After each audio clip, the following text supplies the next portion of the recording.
Makka ko'chalarida biz Ali yo'q. Ali yo'qolib qoldi haramda. Soat 1 kechasi.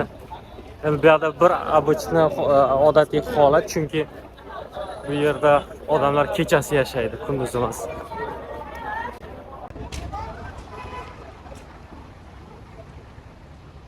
Mana Makka Mukarrama. Ha. Xullas, Dubayga o'xshab, boshqa arab davlatlariga o'xshab, endi havosi, iqlimi issiq bo'lgani uchun mashinalar uchun hamma sharoit bor, lekin piyodalar uchun umuman sharoit yo'q. Hozir bir necha yildir kilometr yurib, endi ikkinchi piyodalar yo'lagini ko'rdik. Subhanalloh. Mana endi. Assalomu alaykum o'rtoqlar. Makkada soat 2 kechasi.